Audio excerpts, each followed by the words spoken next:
अस्सलाम वालेकुम स्टूडेंट्स। आज हमारा रियल एनालिसिस का लेक्चर नंबर है 45। इम्प्रॉपर इंटीग्रल्स के ऊपर आज हमारा ये लास्ट लेक्चर होगा। इसके अंदर हम पूरे चैप्टर की समरी जो है उसको देखेंगे और इम्प्रॉपर इंटीग्रल्स को चेक करने के शॉर्ट ट्रिक्स जो है वो हम आज के लेक्चर्स के अंदर स्टडी करेंगे।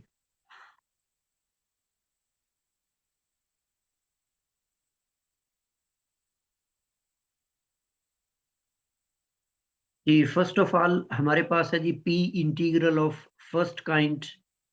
तो इसको हम ऑलरेडी ये सारी चीजें हम डिस्कस कर चुके हैं। यहाँ पर हम इनको just as a short tricks देखेंगे। तो फर्स्ट इंटीग्रल हमारे पास है 1/x रेज टू पर पी। तो ये कन्वर्जेंट तब होगा जब p ग्रेटर देन 1 होगा और डाइवर्जेंट तब होगा जब p लेस और इक्वल टू 1 होगा। मतलब इस शक्ल का कोई भी इंटीग्रल आपके पास है, ये p की कोई भी वैल्यू है, तो आपने उसकी कन्वर्जेंसी को जस्ट p की वैल्यू से डिटरमिन करना है कि p की वैल्यू अगर 1 से बड़ी होगी तो वो कन्वर्जेंट होगा, अदरवाइज वो डाइवर्जेंट होगा। और जाहिर बात है जो कन्वर्जेंट होता है उसका तो फिर इंटीग्रल एग्जिस्ट करता है और उसकी वैल्यू हम कैसे फाइंड करते हैं वो यहाँ पर इस फार्मूले के जरिए दिखाया हुआ है। जैसे मिसाल के तौर पे आपके पास इंटीग्रल है 1 टू इंफिनिटी और 1/x रेज टू पर 3। तो अब यहाँ पर x की जो पावर है वो 3 है जो कि 1 से बड़ी है। तो ये इंटीग्रल कन्वर्जेंट होगा और अगर इसकी वैल्यू निकालना चाहते हैं तो p यहाँ पे चूंकि 3 है तो ये ऊपर फार्मूला दिया हुआ है 1/p-1। तो इसमें वैल्यू इसकी पुट करेंगे तो 3-1 दैट इज 1/2। तो ये इस इंटीग्रल का आंसर आ जाएगा। तो अगर p लेस देन 1 हो तो फिर वो डाइवर्जेंट होगा। Similarly p integral of second kind. Second kind में जो फर्स्ट काइंड है उसमें इन्फिनिटी होती है लिमिट्स के अंदर, और सेकंड काइंड में ये ऊपर अपर लिमिट 1 है और लोअर लिमिट जो है वो 0 है। अपर लिमिट 1 और लोअर लिमिट 0 दोनों लिमिट्स तो फाइनाइट हैं, बट ये जो इंटीग्रैंड है यहाँ पर अगर हम x की वैल्यू 0 पुट कर देते हैं तो ये सिंगुलर पॉइंट बन जाएगा इसका। अब इसमें थोड़ी सी सेंस इसकी चेंज हो गई कि p लेस देन 1 पर ये कन्वर्जेंट होता है। ऊपर वाला जो है वो p ग्रेटर देन 1 के लिए कन्वर्जेंट होता है और ये डाइवर्जेंट तब होगा जब p ग्रेटर और इक्वल टू 1 होगा। तो इसकी जो वैल्यू है वो आप उसी तरीके से ही मालूम करेंगे जैसे यहाँ पर 1/1 - p वाले मेथड से। Similarly the integral of this kind, ये भी सेकंड काइंड का इंटीग्रल है, लेकिन यहाँ पर डिनोमिनेटर के नीचे सिर्फ x नहीं है बल्कि x-a है। तो ये जो लोअर लिमिट है इस इंटीग्रल की a, अगर हम यहाँ पर पुट कर देते हैं तो ये अनडिफाइन होगा। तो ये इसका सिंगुलर पॉइंट है, x is equal to a। ये भी p लेस देन 1 पर कन्वर्जेंट होगा, अदरवाइज डाइवर्जेंट होगा। और इस इंटीग्रल की वैल्यू का फार्मूला ये होगा कि आपने b-a इसकी पावर में 1 - p लेना है और फिर आपने उससे डिवाइड करना है 1 - p के साथ। लेकिन ये तब करना है जब आपके पास कन्वर्जेंट इंटीग्रल मतलब p लेस देन 1 होगा। सिमिलरली अगर b सिंगुलर पॉइंट हो, जैसे ये फोर्थ p इंटीग्रल टेस्ट जो है, ये आपके पास इस केस में b सिंगुलर पॉइंट है। अच्छा, अब यहाँ पर अगर आप देखें तो लास्ट 3 जो इंटीग्रल हैं और फर्स्ट, इनका डिफरेंस देखें। बेसिकली इसके अंदर जो अपर लिमिट है ना इन्फिनिटी, ये एक सिंगुलर पॉइंट है और अगर मैं फंक्शन के अंदर ये पुट कर देता हूं तो x की वैल्यू जब इन्फिनिटी पुट करेंगे तो ये आपके पास 0 आएगा। अच्छा, सेकंड केस में सिंगुलर पॉइंट जो है वो 0 है। तो अगर मैं x की जगह पर 0 को x की जगह पुट करता हूं तो वो बटे के नीचे 0 आएगा तो ये इन्फिनिटी बन जाएगा। इसी तरह इस थर्ड केस के अंदर भी a जो है ये सिंगुलर पॉइंट है तो इस ए को अगर आप फंक्शन में पुट करते हैं तो ये आपके पास बटे में a minus A raise to पर पी, ये भी 0 बन जाएगा, तो ये भी इन्फिनिटी आ जाएगा। फोर्थ केस में आपके पास जो सिंगुलर पॉइंट है वो अपर लिमिट है, इंटीग्रल की अपर लिमिट्स, तो इसको अगर आप x की जगह पर पुट करते हैं तो ये भी 1/0 और इन्फिनिटी आ जाएगा। अब आप देखें कि ये जो आखिरी तीनों इंटीग्रल्स हैं इनका बिहेवियर सेम है, मतलब आप सिंगुलर वैल्यू पुट करते हैं तो इन्फिनिटी आ जाता है, जबकि फर्स्ट वन जो है उसमें बिहेवियर अपोजिट है, अगर सिंगुलरिटी पुट करते हैं तो 0 बनता है, इन्फिनिटी नहीं बनता। तो अब याद रखें जब ये 0 बन रहा है तो p ग्रेटर देन 1 के लिए कन्वर्जेंट है, इन्फिनिटी बन रहा है p लेस देन 1 है, इन्फिनिटी बन रहा है p लेस देन 1 के लिए कन्वर्जेंट है, यहां पर भी इन्फिनिटी बन रहा है। तो ये एक आइडिया के तौर पर आप इसको माइंड में रखें, ये आगे भी हमारे लिए हेल्पफुल होगा कि आपने सिंगुलैरिटी को पुट करना है, अगर तो 0 बने, जवाब 0 आए तो ये p ग्रेटर देन 1 वाला केस हो जाएगा, और अगर इंटीग्रैंड जो है वो इस सिंगुलैरिटी के ऊपर इन्फिनिटी बन जाए, 1/0 आ जाए, तो उस केस में p लेस देन वाला केस बन जाएगा।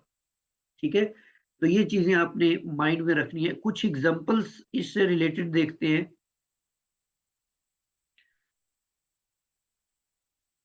जी, जैसे मिसाल के तौर पर 0 to 1, अब ये 0 और 1 सेकंड काइंड का इंटीग्रल हो गया, और अगर आप इसमें 0 को पुट कर देते हैं इस इंटीग्रल के अंदर तो इन्फिनिटी बन जाएगा ना, इन्फिनिटी बन जाएगा।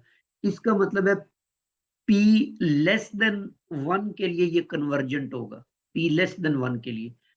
तो लेकिन यहां पर अगर आप p देखें तो x की जो पावर है वो तो 1 है, और 1 जिस किसी भी केस में आएगा तो ये डाइवर्जेंट का केस बन जाएगा। It means this integral is divergent because p is equal to 1।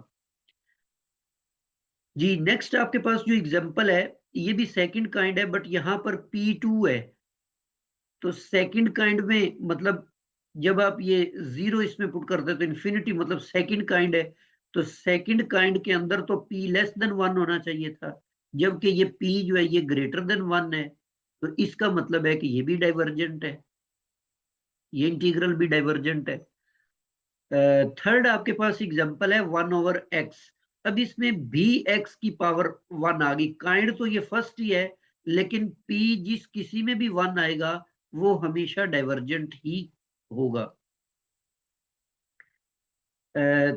Fourth आपके पास एग्जांपल है जिसमें x का स्क्वायर रूट दिया हुआ है, मतलब 1/2 है, और इसकी लिमिट्स को देखें तो 0 और 1 है जो कि फाइनाइट है दोनों लिमिट्स, तो ये सेकंड काइंड है, तो सेकंड काइंड में p लेस देन 1 नहीं होना चाहिए, तो तभी ये कन्वर्जेंट होता है। इसका मतलब है कि ये वाला इंटीग्रल जो है ये कन्वर्जेंट के केस में चला जाएगा। लेकिन यहाँ पर अब 1 और इन्फिनिटी आ गया, ये फर्स्ट काइंड है, तो p जो है इसमें 1/2 है, बट ये तो लेस देन 1 है, जबकि उस केस में ये जो फर्स्ट आपके पास केस है इसमें p ग्रेटर देन 1 होना चाहिए था, तो इसका मतलब है कि p जो है ये लेस देन 1 है और फर्स्ट काइंड है, तो ये डाइवर्जेंट बन जाएगा, क्योंकि ये फर्स्ट काइंड और इन्फिनिटी इसके अंदर मौजूद है। वो 0 वाला जो आपको तरीकेकार बताया वो भी आप पुट करके तो काइंड को चेक कर सकते हैं कि फर्स्ट काइंड है या सेकंड काइंड है। तो इन्फिनिटी आप x की जगह पुट करेंगे तो इंटीग्रैंड 0 आ जाएगा, तो इसका मतलब है कि इस केस में भी ये डाइवर्जेंट है।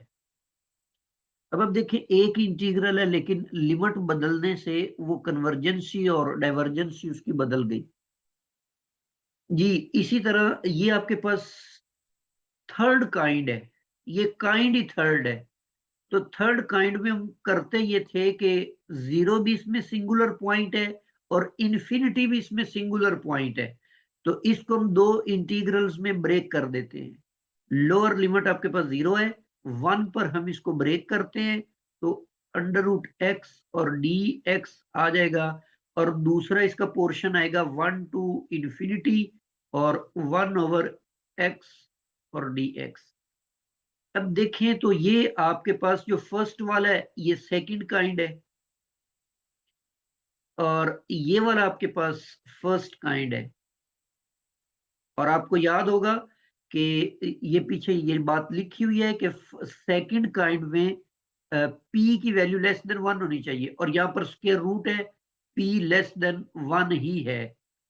लेकिन इसमें p जो है वो 1/2 जो है वो भी लेस देन 1 हो गया, तो ये वाला जो पोर्शन है ये डाइवर्जेंट में चला गया। ठीक है ना।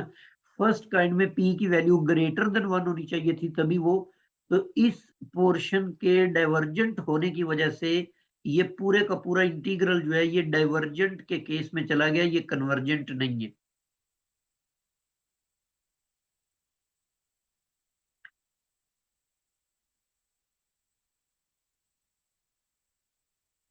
तो ये थर्ड काइंड का जो इंटीग्रल है ये भी आपके पास डाइवर्जेंट इंटीग्रल होगा।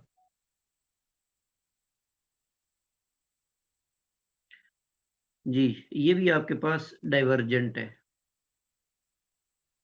जी, नेक्स्ट आपके पास 0 टू इंफिनिटी है, मतलब फर्स्ट काइंड है और p की कीमत यहाँ पर 3/2 है जो कि ग्रेटर देन 1 है, इस वजह से ये कन्वर्जेंट होगा। सॉरी, इसमें जीरो भी है नीचे। हाँ, जीरो भी है, तो फिर हम दोनों चीजें चेक करेंगे। तो इसको भी जब आप ब्रेक करेंगे तो 0 टू 1 बनेगा और थर्ड काइंड का ये, और 0 टू 1 बन जाएगा और फिर आगे 1 टू इंफिनिटी बन जाएगा। तो 1 टू इंफिनिटी वो तो फर्स्ट काइंड होगा, वो तो ग्रेटर देन 1 के लिए सही बात है। लेकिन जो 0 टू 1 है वो सेकंड काइंड वाला पोर्शन होगा, जैसे हमने पिछली एग्जांपल में किया। तो ये भी कन्वर्जेंट नहीं होगा बल्कि ये डाइवर्जेंट में चला जाएगा। नेक्स्ट यही इंटीग्रल है बट ये सिर्फ फर्स्ट काइंड है। तो फर्स्ट काइंड में p ग्रेटर देन 1 ही हमें चाहिए होता है, तो इसका मतलब है कि ये वाला इंटीग्रल जो है ये कन्वर्जेंट है। और ये आपके पास सेकंड काइंड में चला गया, 0 टू 1 वाली लिमिट है, तो 3/2 है, तो इसको लेस देन 1 होना चाहिए था बट ये ग्रेटर देन 1 है, तो इसलिए ये भी डाइवर्जेंट में चला गया। ये आपके पास ये आ गई सेकंड काइंड और 1 इसका सिंगुलर पॉइंट है और इसमें जो p की वैल्यू है वो 1/2 है जो कि लेस देन 1 है, इसी वजह से ये कन्वर्जेंट होगा। तो ये हमारे पास p इंटीग्रल के शॉर्ट ट्रिक्स है। तो ये बातें आपने याद रखनी है, इनसे आप इसको वेरीफाई कर सकते हैं।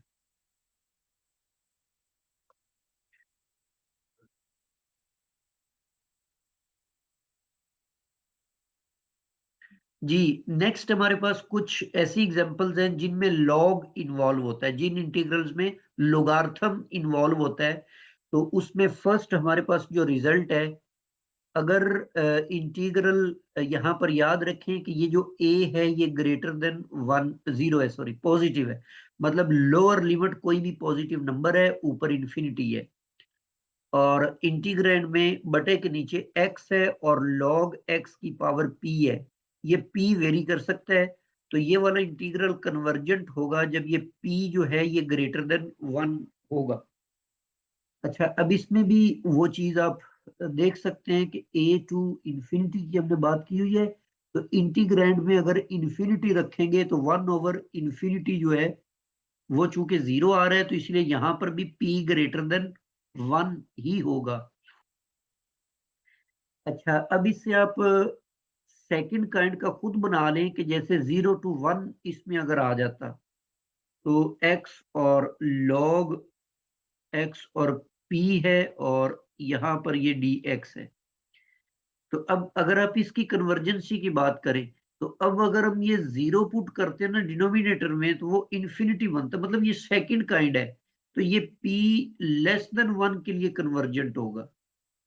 वो जो मतलब इन्फिनिटी और जीरो वाला मैंने आपको तरीकेकार बताया है, वो तमाम किस्म के रिजल्ट्स में ही होल्ड करता चला जाएगा, ये आगे भी हमारे लिए हेल्पफुल होगा।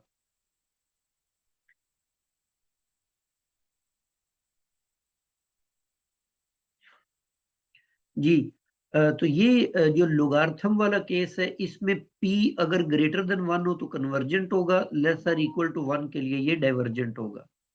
और जब ये कन्वर्जेंट होगा तो इसकी वैल्यू फाइंड आउट करने का ये तरीकेकार है कि ये जो लोअर लिमिट है ना इसकी इंटीग्रल की a, इसका आप लॉग लेंगे और पावर में 1 माइनस पी लेंगे, फिर इसको डिवाइड करेंगे p माइनस, याद रखें पावर में 1 माइनस पी है लेकिन बटे में p माइनस 1 है, तो ये थोड़ा सा फर्क भी याद रखें। ये इसका आंसर होगा इस इंटीग्रल का, और ये तब होगा जब p ग्रेटर देन 1 होगा। जी इसी तरह आपके पास सेकंड रिजल्ट है, x raise to power p है यहाँ पर, और log x की पावर q है, और log of x raise to power r है। तो यहाँ पर अब तीन चीजें आ गई, p, q और r। इन तीनों के ऊपर कंडीशंस होंगी कन्वर्जेंसी और डाइवर्जेंसी के लिए।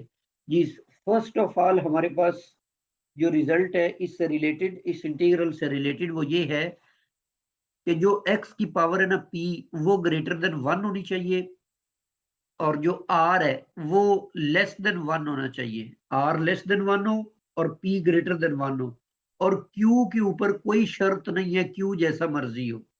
ठीक है, तो उस केस में ये इंटीग्रल कन्वर्जेंट होगा। और दूसरा केस है जब p इक्वल टू 1 हो जाए, r जो है वो लेस देन 1 हो जाए, और q जो है ये ग्रेटर देन 1 हो जाए, तो इस केस में भी आपके पास ये इंटीग्रल कन्वर्जेंट होगा। जैसे एग्जांपल इसकी आप कर ले, जैसे 0 टू इंफिनिटी है और 1 ओवर p की पावर हमने 1 ले ली हुई है, और जो q है इसका हम स्केयर ले लेते हैं, और r जो है वो हम 0 ले लेते हैं। तो किसी भी शय की पावर जो 0 होती है वो तो 1 होता है ना, तो बस आपके पास ये वाला इंटीग्रल है। तो अब इसमें x की पावर आपने p जो है वो 1 लिया हुआ है, और log x की पावर जो q है वो आपने 2 लिया हुआ है, और अब ये 2 जो है ग्रेटर देन 1 है, और r जो है वो आपने 0 लिया हुआ है जो कि लेस देन 1 है। तो अब देखें ये सारी चीजें जो हैं, ये सेकंड जो केस है इसमें ये सारी कंडीशंस फुलफिल हो रही हैं, तो इसका मतलब है कि ये वाला जो इंटीग्रल है ये इंटीग्रल कन्वर्जेंट होगा। जी ये इंटीग्रल डाइवर्जेंट होगा अगर p लेस देन 1 आ जाता है। मतलब अगर रिजल्ट को समराइज करें तो p ग्रेटर और इक्वल टू 1 के लिए कन्वर्जेंसी की कंडीशन है। आगे कुछ और भी इजाफी कंडीशंस हैं कि r लेस देन 1 और q ग्रेटर देन 1 होना चाहिए इक्वालिटी की केस में, और ग्रेटर के केस में जस्ट r लेस देन 1 होना चाहिए। लेकिन अगर p लेस देन 1 आ जाता है, r जैसे r और q जैसे मर्जी हो, तो फिर ये वाला इंटीग्रल जो है ये डाइवर्जेंट इंटीग्रल होगा, ये कन्वर्जेंट नहीं होगा। जी सिमिलरली नेक्स्ट आपके पास एक और रिजल्ट है कि log x divided by x raise to power p divided by q। तो ये कन्वर्जेंट होगा अगर p जो है वो ग्रेटर देन q होता है। मतलब जो x के बटे x की पावर में जो है ना वैल्यूज, जो बटे की सूरत बनी हुई है p डिवाइडेड बाय q, तो उसमें अगर बटे के ऊपर वाली रकम ग्रेटर हो और नीचे वाली स्मॉलर हो, तो उस केस में जैसे मिसाल के तौर पे सॉरी 1 टू इंफिनिटी कर लें, और log x कर लें, और इधर आप x की पावर 5/2 कर लें। तो अब यहाँ पर p 5 हो गया और q जो है वो 2 हो गया, तो p जो है वो ग्रेटर देन q है। तो इसका मतलब है कि ये वाला जो इंटीग्रल है ये कन्वर्जेंट इंटीग्रल होगा। इसके अलावा कोई भी केस बन जाता है कि p इक्वल टू q हो जाए या p लेस देन q हो जाए, उन तमाम केसेस में ये इंटीग्रल जो है वो डाइवर्जेंट होगा। अच्छा अब आप देखें कि यहाँ पर वही चीज के सेकंड काइंड आ गई, 0 टू 1 आ गया, तो आपने ये सेंस चेंज कर दी। p इसमें p ग्रेटर था, इसमें आपने p को है वो लेस कर दिया हुआ है, p less than q। Basically ये कंडीशंस वही हैं कि जो आपने पीछे पी इंटीग्रल में पढ़ी, इसमें एक्स की जो पावर है वो टोटल बनती है पी डिवाइडेड बाय क्यू, तो ये ग्रेटर होनी चाहिए थी क्योंकि ये इन्फिनिटी मतलब फर्स्ट काइंड वाला केस है। और इस तरह नीचे जो है वो p divided by q less than 1 वाला केस बनता है। तो ये आगे मल्टीप्लाई करके फिर हमने वो सिंप्लीफाइड फॉर्म्स बना ली हैं। केसेस ये वही हैं जो हमने पीछे p इंटीग्रल्स के अंदर पढ़े हैं। जी नेक्स्ट आपके पास है कि x की पावर p आ जाए और log 1 ओवर x की पावर q आ जाए, तो ये वाला इंटीग्रल कन्वर्जेंट होगा अगर p भी ग्रेटर देन -1 हो और q भी ग्रेटर देन -1 हो। जी इनसे रिलेटेड कुछ एग्जांपल्स देखते हैं। जैसे ये आपके पास आ गया जी log x, तो अब ये जो रिजल्ट नंबर 3 है ये हम इसके ऊपर अप्लाई करके देखें। क्योंकि ये जो ऊपर 1 और 2 वाला रिजल्ट है ना उनमें लॉग बटे के नीचे है, और ये जो 3 और 4 वाला ये है इनमें लॉग बटे के ऊपर है। तो इसलिए हम 3 या 4 को ही देखेंगे। तो ये जो गिवन इंटीग्रल है इसको आप राइट कर सकते हैं जी इस फॉर्म में, लॉग एक्स और बटे के नीचे x नहीं है तो x की पावर हम 0 कर देते हैं। अब पावर को बटे की सूरत में अगर आप लिखें तो 0/1 भी लिख सकते हैं, 0/2 भी लिख सकते हैं, कोई भी आप केस बना लें। तो बटे के ऊपर चूंकि 0 है, नीचे जो भी पॉजिटिव नंबर आप लिखेंगे जैसे 1 है, और याद रखना है कि ये p और q जो है ये आपने पॉजिटिव नंबर्स लेने हैं, नेगेटिव नहीं लेने। तो इसलिए मैं पॉजिटिव ही ले रहा हूँ, 1 2 3 जो मर्जी ले लें। अच्छा 0 जो है वो किसी भी पॉजिटिव नंबर से स्मॉलर है, तो इसका मतलब है p लेस देन q हो चुका है। तो p अगर लेस देन q हो तो वो इंटीग्रल जो है कन्वर्जेंट होगा, ये वाला केस। ठीक है, 0 और 1 ये आ गया इसके अंदर सेकंड काइंड वाला, तो p इसमें लेस देन 1 है, तो बेसिकली ये log x 0 to 1 ये आपके पास कन्वर्जेंट इंटीग्रल। इसी तरह अगर इन्फिनिटी वाला केस आ जाता है, फर्स्ट काइंड आ जाती है, तो अब यहाँ पर तो p लेस देन q है, p ग्रेटर देन q तो नहीं है। तो अगर इस लिमिट्स को देखें तो फिर ये इंटीग्रल जो है डाइवर्जेंट होगा। सिमिलरली थर्ड एग्जांपल में x की जो पावर है वो 1/2 है। ठीक है, मतलब यूं है इंटीग्रेंट के log x और x की पावर 1/2। तो इस केस में p 1 है और q जो है वो 2 है, तो इसका मतलब है कि p लेस देन q है, और लिमिट भी इसकी 0 1 है। तो ये फोर्थ रिजल्ट अगर हम यूज करें तो ये इंटीग्रल हमारे पास कन्वर्जेंट इंटीग्रल होगा।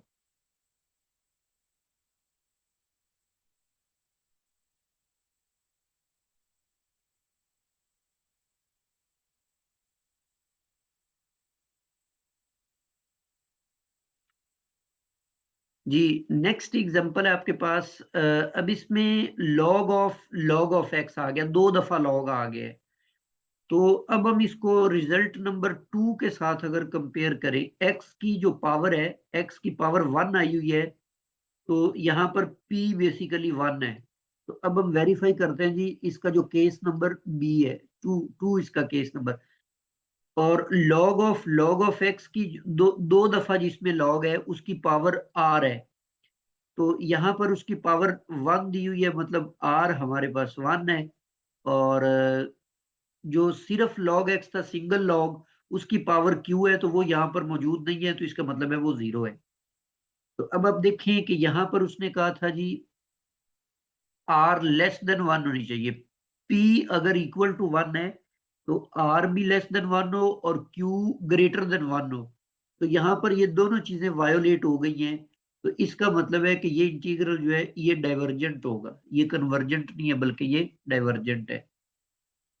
इसी तरह नेक्स्ट इंटीग्रल में सिर्फ एक log दिया हुआ है और x दिया हुआ है जस्ट, तो ये हम प्रीवियस जो रिजल्ट नंबर 1 है उसको देखते हैं। तो x और log x के ऊपर p पावर है, तो p यहाँ पर आपके पास है 3/2। और ये 3/2 चूंकि लेस ग्रेटर देन 1 है, तो इसका मतलब है कि ये इंटीग्रल भी कन्वर्जेंट इंटीग्रल होगा। Similarly dx over log x, सिर्फ log x इसके अंदर आ गया बटे के नीचे, तो इसमें भी हम फर्स्ट केस अप्लाई नहीं कर सकते क्योंकि उसमें साथ में x है। तो सेकंड रिजल्ट को देखें, तो यहाँ पर बेसिकली जो p है, मतलब थर्ड सेकंड केस में x की पावर p है, तो यहाँ पर x तो नहीं है, तो इसका मतलब है p की वैल्यू हम 0 चूज करते हैं, तो ये लेस देन 1 हो गई। तो p जब भी लेस देन 1 होगा, बाकी भी अगर आप देख लें तो q भी q इसके अंदर 1 है, जबकि r जो है वो भी मौजूद नहीं है, तो वो भी 0 आप लेंगे। बहरहाल p ही लेस देन 1 आ गया, आगे जाने की जरूरत ही नहीं है, तो ये डाइवर्जेंट इंटीग्रल में चला जाएगा, ये कन्वर्जेंट नहीं होगा। जी नेक्स्ट आपके पास है x log x, इसको आप फर्स्ट रिजल्ट के अकॉर्डिंग देखें, तो इसमें x दिया हुआ x के साथ जो log x है उसकी पावर p होती है, लेकिन p यहाँ पर 1 है, और ये आप फर्स्ट रिजल्ट में देखें कि p लेसर इक्वल टू 1 के लिए ये इंटीग्रल डाइवर्जेंट होता है, तो ये भी डाइवर्जेंट के केस में चला गया। Similarly log over x square, ये आप 1 टू इन्फिनिटी है, रिजल्ट नंबर 3 इस पे आप अप्लाई कर सकते हैं, 1 टू इन्फिनिटी है, और ये जो x की पावर है ना 2 है, इस 2 को आप लिख सकते हैं 2 डिवाइडेड बाय 1, मतलब p यहाँ पर 2 हो गया, q यहाँ पर 1 हो गया, और p ग्रेटर देन 1 है, इस वजह से ये वाला इंटीग्रल भी कन्वर्जेंट होगा।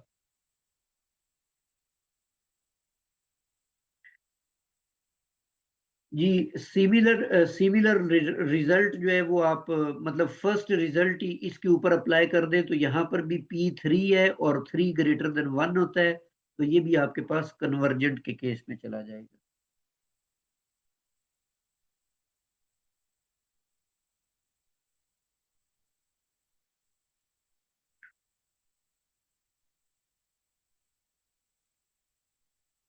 जी नेक्स्ट हमारे पास है जी ज्योमेट्रिक और एक्सपोनेंशियल इंटीग्रल, मतलब e की पावर वाला, तो ये भी हम एक लेक्चर में ऑलरेडी इसको डिटेल से डिस्कस कर चुके हैं, तरीकेकार सीख चुके हैं कि ये कन्वर्जेंट होता है और इसकी वैल्यू 1/a को कन्वर्ज करती है अगर a पॉजिटिव हो, और a 0 या नेगेटिव हो जाए तो उस सूरत में ये डाइवर्जेंट हो जाता है।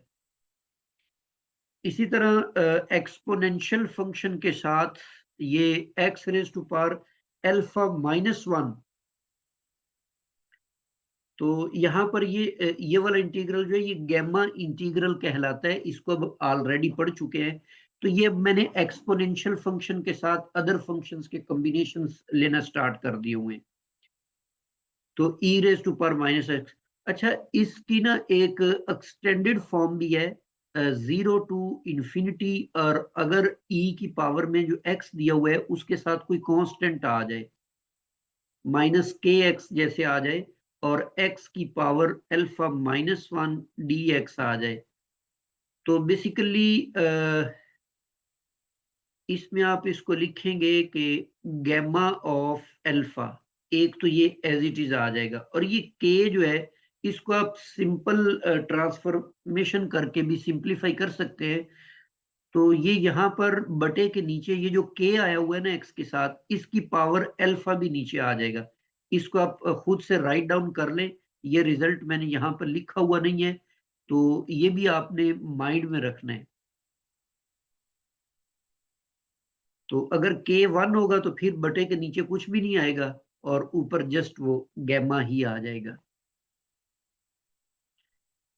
जी इसी तरह का एक रिजल्ट है कि अगर ये एक्सपोनेंशियल फंक्शन ट्रिग्नोमेट्रिक फंक्शन के साथ मल्टीप्लाई हो रहा हो, और ये 0 टू इन्फिनिटी इसकी लिमिट हो, तो a, अगर इस केस में अगर ये जो एक्सपोनेंशियल फंक्शन के साथ a है, अगर ये a पॉजिटिव हो तो ये इंटीग्रल कन्वर्ज करेगा, और ये इसके बराबर होगा, अगर आप इसका आंसर निकालना चाहते हैं तो जो e की पावर में कोफिशिएंट है a, x का कोफिशिएंट, उसको ऊपर लिखेंगे, नीचे बटे में उसका स्क्वायर लेंगे, और जो कॉज के एंगल का कोएफिशिएंट है बी, उसका भी स्क्वायर आप नीचे ऐड करेंगे इसके साथ, तो ये इसका तरीकेकार होगा इसकी वैल्यू फाइंड करने का। तो सिमिलर रिजल्ट जो है वो होल्ड करता है अगर साथ में साइन आ जाए, मतलब e raise to power minus A X और यहाँ पर अगर साइन बी एक्स होता तो सेम रिजल्ट उसके लिए होल्ड करता, ये भी कन्वर्जेंट होगा और इसकी वैल्यू भी यही वाली बनेगी ए स्क्वायर प्लस बी स्क्वायर। तो साइन और कॉस दोनों के लिए ये रिजल्ट होल्ड करता है।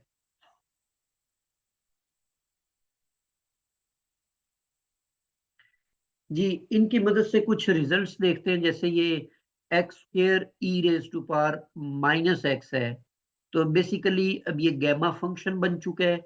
ये डाइवर्जेंट गलती से लिखा हुआ है, ये कन्वर्जेंट आएगा, ये कन्वर्जेंट है, ठीक है ना। और इसकी वैल्यू अगर आपने इवेलुएट करनी है तो इसको आप यूं लिखेंगे 3-1, क्योंकि उसमें इस एक्स की पावर अल्फा -1 है ये गैमा इंटीग्रल के अंदर। तो e raise to power minus X और dx है, तो ये बन जाएगा गैमा ऑफ 3, जो कि 2 फैक्टोरियल के बराबर होगा। तो इसका रिजल्ट जो है इस इंटीग्रल का वो 2 आ जाएगा। ये कन्वर्जेंट है और उसका रिजल्ट जो है वो 2 आता है।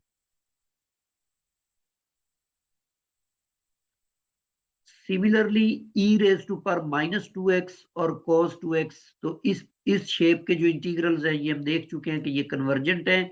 और अगर इसकी वैल्यू भी निकालना चाहते हैं तो यहाँ पर a भी 2 है और यहाँ पे b भी 2 है, तो इस इंटीग्रल का रिजल्ट निकलेगा 2 डिवाइडेड बाय 2 का स्क्वायर 4 और 2 का स्क्वायर 4 तो 8 हो जाएगा। तो ये 1/4, इस इंटीग्रल का आंसर 1/4 निकल आएगा।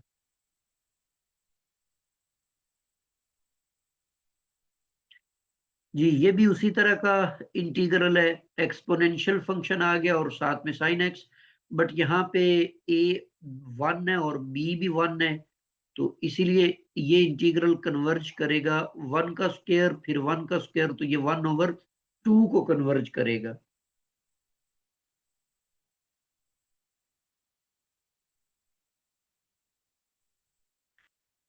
जी, नेक्स्ट हमारे पास कुछ ट्रिग्नोमेट्रिक फंक्शंस के साथ रिलेटेड फर्दर रिजल्ट्स हैं कि अगर ये वाला इंटीग्रल आ जाए, ये x की पावर m है साइन के एंगल में और बटे के नीचे x raise to power n है, तो ये इंटीग्रल कन्वर्जेंट होगा अगर ये जो x की पावर बटे के नीचे लिखी हुई है वो वाली पावर 1 - m से ग्रेटर हो और 1 + m से ये लेस हो, तो उस सूरत में ये इंटीग्रल जो है कन्वर्जेंट होगा। और अगर लिमिट आपके पास आ जाए 0 से π/2 और साइन की पावर m है, इनमें ना ये फर्क है पावर का, इसमें वो एंगल की पावर m थी, x की पावर m थी, और यहाँ पर टोटल साइन की पावर में m है और बटे में वही x n है। तो ये वाला इंटीग्रल कन्वर्ज होगा अगर n जो है वो लेस देन m+1 हो, मतलब जो ऊपर वाले की कंडीशन थी उसकी हाफ कंडीशन हमने इसकी बना दी हुई है। और अगर इस तरह के इंटीग्रल आ जाए कि साइन एक्स और नीचे एक्स की कोई पावर हो, तो ये उस वक्त कन्वर्जेंट होगा अगर p < 1 हो और ग्रेटर देन 0 हो, मतलब इस इंटरवल के अंदर से अगर p की कोई भी वैल्यू आ जाती है तो उसके लिए ये इंटीग्रल कन्वर्जेंट होगा। अगर इसके अलावा कोई आ जाती है कि p < 1 कोई वैल्यू आ जाए, जैसे मिसाल के तौर पे 0 टू इन्फिनिटी साइन एक्स और डिवाइडेड बाय एक्स स्क्वायर, अब ये नीचे जो p है ये < 1 हो चुका हुआ है, तो ये वाला इंटीग्रल जो है ये डाइवर्जेंट होगा, ये कन्वर्ज नहीं करेगा।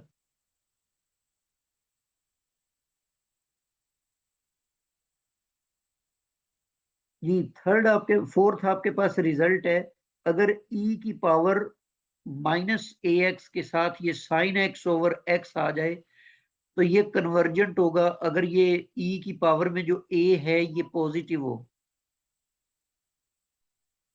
सिमिलरली इंटीग्रल अगर x की पावर 2m, ये कोई इवन नंबर बन जाएगा और नीचे 1 + x raise to power 2n बन जाएगा, ये कन्वर्जेंट होगा। इस तरह का जो इंटीग्रल है वो कन्वर्जेंट होगा एम एन ग्रेटर देन 0 हो, मतलब पॉजिटिव हो, और n - m जो है वो ग्रेटर देन 1/2 हो। जैसे मिसाल के तौर पे आप m की वैल्यू भी 2 ले लेते हैं और n की वैल्यू भी, तो उस सूरत में इंटीग्रल बन जाएगा 0 to infinity x raise to power m की वैल्यू अब 2 लिखेंगे तो ये 4 आ जाएगा, और नीचे भी 1 plus X raise to power 4 आ जाएगा। तो अब यहाँ पर m आपने 2 लिया हुआ है और n भी आपने 2 लिया हुआ है, तो इन दोनों का जो डिफरेंस होगा m माइनस n वो 0 बन जाएगा। वो तो लेस देन 1/2 है, वो ग्रेटर देन 1/2 नहीं है। तो इसका मतलब है कि ये वाला इंटीग्रल जो है ये डाइवर्जेंट इंटीग्रल होगा।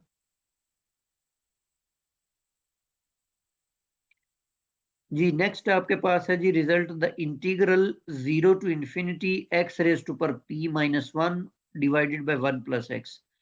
इस टाइप का जो इंटीग्रल है वो कन्वर्जेंट तब होगा जब p लेस देन 1 होगा, p लेस देन 1 होगा।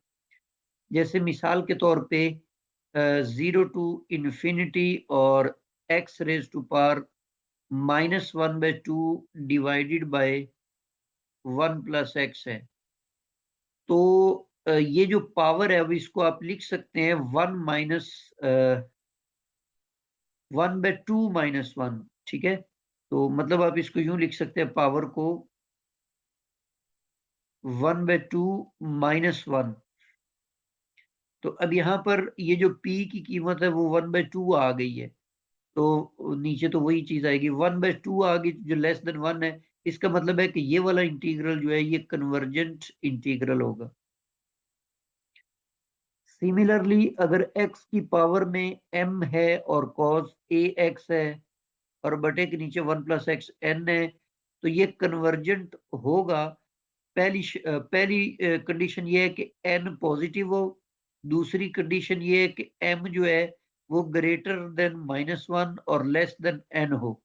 ये पहला केस है जब ये कन्वर्जेंट होगा। दूसरा केस ये है कि अगर m पॉजिटिव नहीं होता, n नेगेटिव आ जाता है, तो उस सूरत में m जो है वो ग्रेटर देन n-1 हो और लेस देन 0 हो, मतलब नेगेटिव हो और ग्रेटर देन n-1 हो, तो उस सूरत में ये कन्वर्जेंट होगा। सिमिलरली x रेज टू पर p sine square x divided by 1 plus x square ये भी कन्वर्जेंट होगा अगर p जो है वो इस इंटरवल से लाई करता होगा, मतलब -3 और 1 के दरमियान से अगर आ जाएगी p की वैल्यू, तो उस सूरत में ये इंटीग्रल कन्वर्जेंट होगा। सिमिलरली नाइन्थ रिजल्ट आपके पास है 0 टू इंफिनिटी इंटीग्रल है साइन एक्स रेज टू पर p है, ये भी कन्वर्जेंट होगा अगर p ग्रेटर देन 1 है। Similar result hold for cos, मतलब कॉस एक्स रेज टू पर p और dx, ये कन्वर्जेंट होगा अगर p ग्रेटर देन 1 होगा।